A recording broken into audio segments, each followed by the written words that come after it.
We're learning Tanya for the 27th day of Tevis, and we're holding in chapter 17, Likutei Amorim. The flow. Previously, Tanya taught that when one strives to achieve a love and fear of God, by harnessing one's natural governance of mind over heart, meditating on Hashem's greatness, thereby attempting to produce the emotion, but falls short, only developing an intellectual love.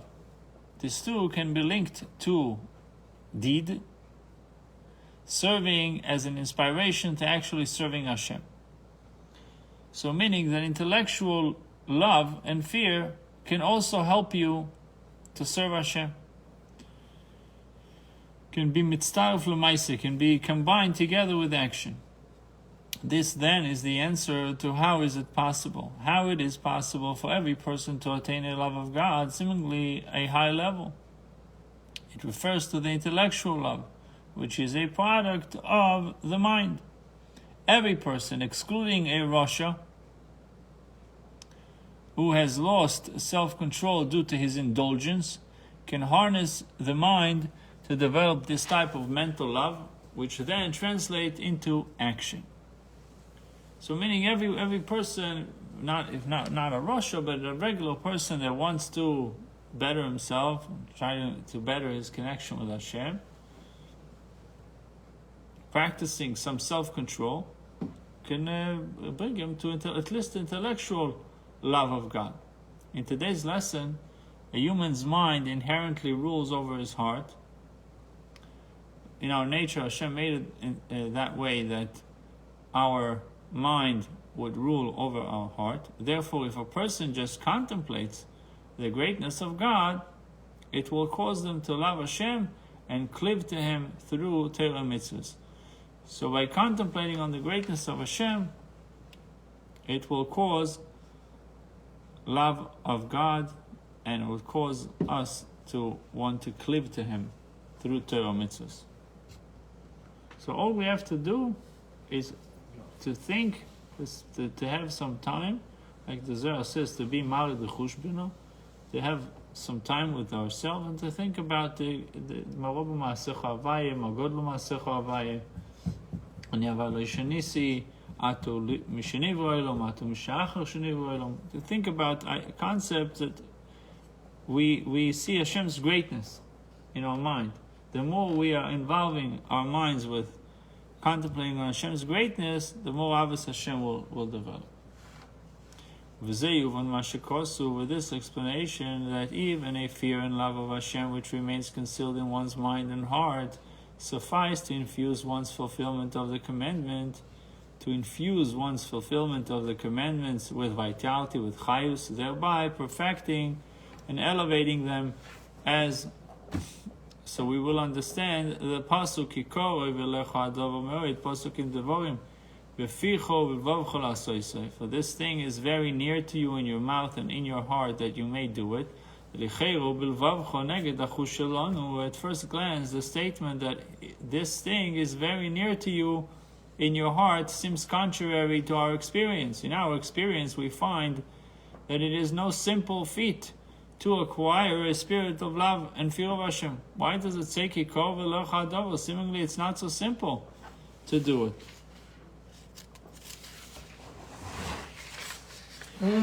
Torah in Itzri is going to page 68. Yeah, the Torah is eternal. Hence, it could not refer only to Moshe's generation, a generation of understanding. The generation of Moshe Rabbeinu was called Deo, a generation of understanding. But must hold true for our own age as well. In our experience, we see that it is not a very near thing to change one's heart from worldly desires to sincere love of Hashem. For by nature, one is inclined toward loving his desires, indulgences, and so on, toward the former. So, and it, as is written in the duties of the heart, in Chayvas Alvovis, desires for worldly pleasures are unable to dwell in the heart together with love of Hashem. You can't have both. Either you have love of Hashem or you have love love for worldly pleasures. In order to attain love of God, therefore, it is necessary for one to change his nature from one extreme to the other. By no means this is an easy matter. By no means an easy matter to change one's nature from, instead of loving worldly pleasures, now we will start to love Hashem. It's not so simple. But you can fusion them also. Like, you can have, let's say, I don't know, a game activity that it's a pleasure for you to do it, but you are bringing Jews into that activity and but the person himself, you take an individual himself, he's not influencing anybody, he is for himself. You ask him, what is your liking? How do you know where a person is, where his taiva is? You see where he becomes alive. Certain people, you talk to them about soccer, they become alive. Certain people, you talk to them about politics, they become alive. You talk to them about Torah, they fall asleep. Why? Because that's not their chayus, that's not where they are.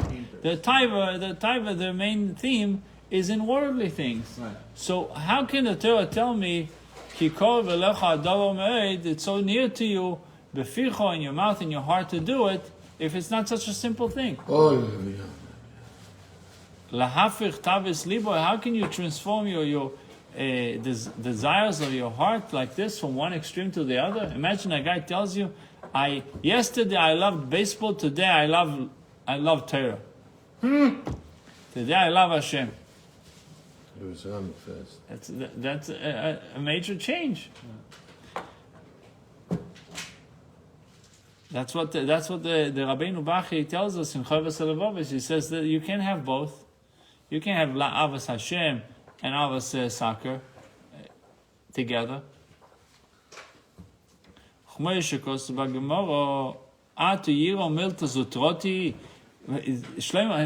Moshe Rabbeinu who says, Hashem is only asking of you one thing, just to fear Him. So the Gemara says, the way he says it sounds like it's an easy thing. So the Gemara says, Yira milta zutroti, is it really such a simple thing to fear Hashem? Moshe Rabbeinu says, only thing you have to do is just fear Hashem. And if this is true of fear of Hashem, and how much more so, if it's easy to fear God, it's easy to love God. Not only our experience, but also this quotation from the Talmud seems to contradict the pasuk, which states that fear and love of God are very near to you. It's seemingly very near, but the Talmud himself is asking the question. The Talmud is asking the question, is it really something so simple? The Gemara in Brachos, the Gemara in Megillah.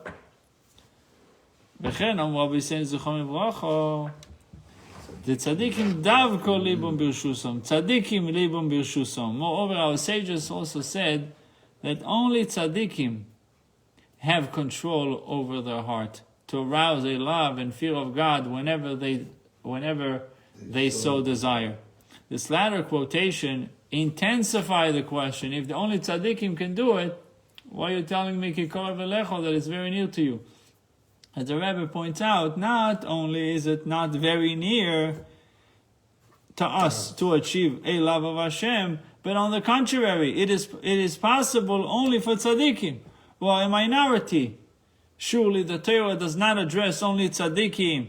How then can it say that a love of God is very near to us, indicating that our heart is in our control, that we can divert it from mundane desires to love of Hashem? Ella, the pasuk says, "Kikov lecha davar moed filcho uvilvavcho la'asoiso." Ella, the la'asoiso roitzeloi ma'av amevir the asiyas hamitzvah bilvad. But the words la'asoiso, that you may do it, refers to a love which merely leads to the fulfillment of the commandments. Although, strictly speaking, it is not an actual love. Meaning, imagine someone is able to give you just enough motivation that would carry you through the day. It's not something that will carry you for tomorrow or will get you to work harder and faster, but just carry you through the day. So it says the love that we are speaking about, kikar v'lechot, is very near to you, is intellectual love that will only bring you to do the mitzvahs, will help you to do what you have to do. It will help you to accomplish what you need to do. So it's like a fantasy? No, you're actually right what you're saying, but you're right. It is not an actual love. It is not an actual love. So, but it's not a fantasy because it is in the mind, intellectual love, because he thought about godliness, matters of godliness. He was able to delve about the subject.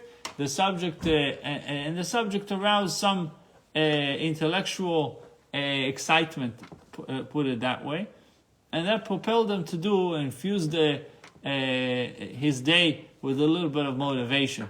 But that's not emotional.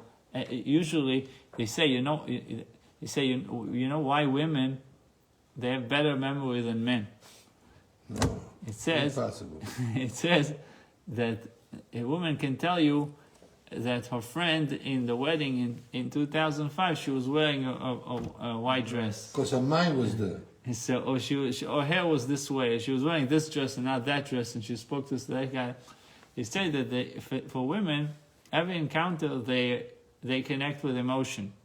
An encounter leads to a certain emotion, and because the emotion was there, it intensified the experience. Which intensifies the memory, causes the memory to. So, if any situation we get into life will bring us to some kind of emotional response, whether inside or outside, we'll remember exactly, not become a lady, but we'll remember exactly what took place. So over here, it tells us that intellectual love is very limited. And not like the tzaddikim, on the other hand, can arouse the emotional love. But that's not what the pasuk says. When the pasuk says, Kikor v'lecho, that it's very near to you, and every person can do it, referencing to the basic Ava. So he says that the author interprets the words. The Kikor v'lecho, you only have ruchnius. And something on ruchnius is Kikor v'lecho, but not on gashmis. Over here he explains that Kikor v'lecho, what is Hashem asking of us? When the pasuk says Kiim liros havai. What does it mean liros havai? Fearing Hashem is not hiding in a closet. Fearing Hashem is something that davar nosum lalev. It's in your heart. Right. You're fearing Hashem, right? But you can have intellectual fear and you can have emotional fear, right? There's levels in Yira, there's levels in Ava. So the deeper it is, the more effect it has on you. Okay, so the more, so we asked the question: how can you tell me Kikor? It's not so simple to change. If I have desires for worldly pleasures, it's not so easy to change it from now deciding that my pleasures are in Torah mitzvahs. My pleasures are in davening. That's the. You ask, what is the pinnacle of the day? What is the highest point of the day? Who can say 7 to 8 I davening? That was my the highest experience that I experienced today is davening. I spoke to Hashem. How many people can say I learned a little bit Torah and that was the highest experience of the day? It's hard to change from worldly pleasures to Avos Hashem. So why the pasuk says Kikor v'lecho? So he says no, we're dealing with the words that you may do it refers to love which merely leads to the fulfillment of the commandments. Although strictly speaking, it is not an actual love. The author interprets the word that you may do it as a qualification of the earlier phrase. For it is near to you with your heart. What is near? What is it that is near? Near to you with your heart, what sort of love is easily attainable? That love which pertains to action that you may do it. What is it? This means the hidden desire of the heart, even if it does not burn openly like a flaming fire, yet it can still lead one to fulfill the commandments.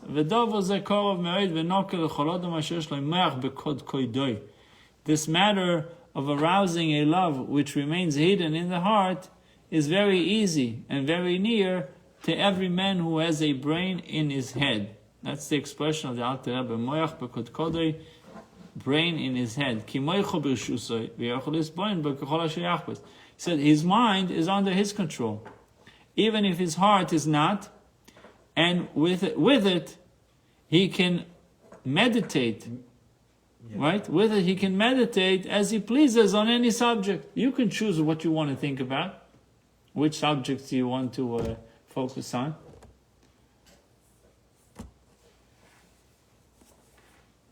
That's what he means. Moicho b'rshusei. His mind is under his control. And if he chooses, he will contemplate. He will use his mind to contemplate on the greatness of the Almighty.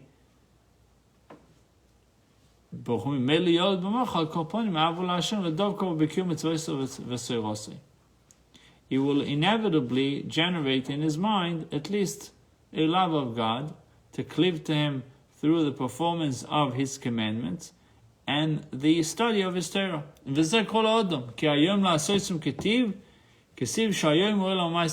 Torah study and fulfilling the mitzvahs constitutes the whole purpose of man.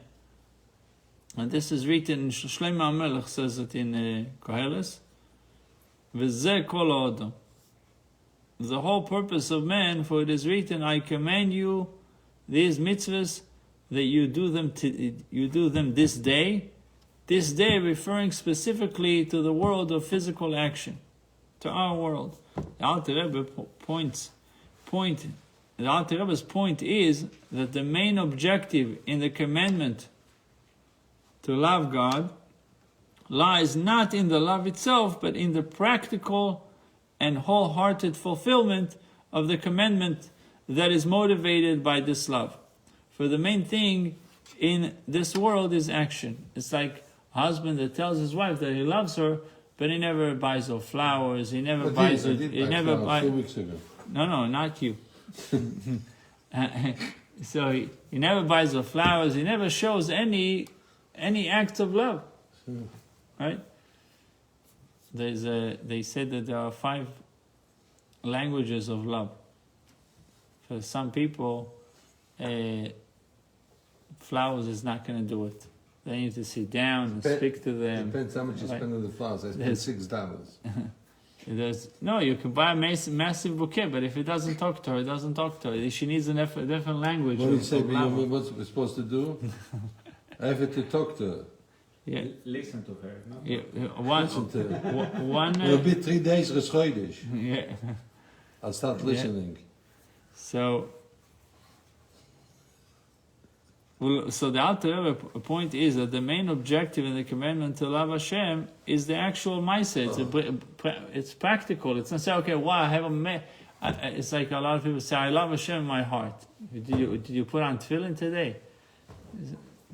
No, but I love Hashem. No. You can't Ahavas Hashem. You can't push it away. The guy says it. No, I'm not pushing it away. I'm saying that that's not enough, because the main thing of Ahavas Hashem, I'm not taking it away from him. Every Jew has Ava Mesuderet. That is going to help him to do the rest of the stuff. Of course, but to say that Ava is the only thing, that's not enough. He has to actually practice it, to bring it into my. So that's what I mean. Hayom la'asoisom. Shlomo HaMelech says, Hayom la'asoisom. Hayoim mo'ilam ha'maised, specifically in this world. U'lemochok, Moshe bo mokem acher, lemochok lekabel schorom. In the afterlife, it is a time. To get the reward. It's a time of reward. That's what the Gemara in Eruvin says, as explained elsewhere. Hence, the true love of Hashem, which is in itself a partial reward for one serving Him. Again. The true love of God, which is in itself a partial reward for one serving Him, so one who serves Hashem gets a partial reward. He has Ahavas Hashem, is not as important in this life as the actual performance of the mitzvahs, which can be generated even by a love which remains hidden in the mind and the heart. Meaning, he loves Hashem. He does what he does because he loves Hashem, but it's not a revealed love. This then is the love referred to in the pasuk, for it is very near to you. It is very near to you in your heart that you may do it. A love which, though it may not find overt expression in the heart, is yet sufficient to motivate the performance of the mitzvahs and within reach of every Jew. Every Jew can reach this Ava. How does this love motivate one to perform the commandments if it's hidden? How does it help me? How does it motivate me to perform the commandments? This, the Alter Rebbe now goes on to explain, the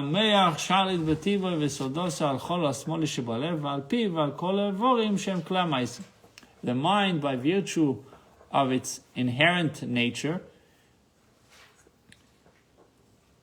is master over the left part of the heart, the seat of the animal soul, whence come one's mundane desires and evil thoughts, and over the mouth and other bodily organs, which are the instruments of action.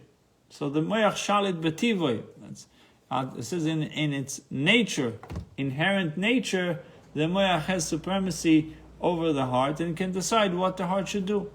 Hence, by having in his mind at least a love of God in his mind, he has love of Hashem and a desire to fulfill the mitzvahs. One can utilize the natural mastery of the mind to overcome the desires of his heart and to motivate his mouth and other bodily organs to study Torah and fulfill its commandments. So we thus see that this can be done even by one whose heart is not under his control as a tzaddik. So the takeaway from today's Tanya, doing a mitzvah is so close to you. Just think about Hashem. Think about the greatness of God, and you will love Him.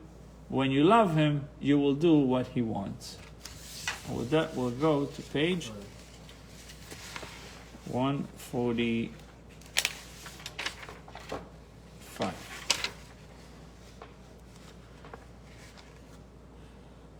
In Parshas Vayera, we're learning about Amram remarrying his wife. Vayikach Amram es Yecheved doidose lo leisha. This is the first marriage. Vatelud lo es Aaron ve'es Moshe u'shnei chayam u'sheva u'shloshim ha'shana. Actually, the second marriage, it says that Amram divorced his wife and then remarried her. The Gemara Bavata speaks about he made a period and he made a massive wedding the second time to show that he. Second wife is always a nicer wedding. It was the same wife. I know, but the second marriage. marriage. Amram married Yecheved, his aunt, and she bore him Aaron and Moshe. The years of Amram's life came to 133. The Torah tells us that Amram lived 133 years. How come he lived longer than Moshe Rabbeinu? And Moshe lived 120. Yerida Saderos, no? Come on. Why Adam Arishon lived 930 years? That's it. No?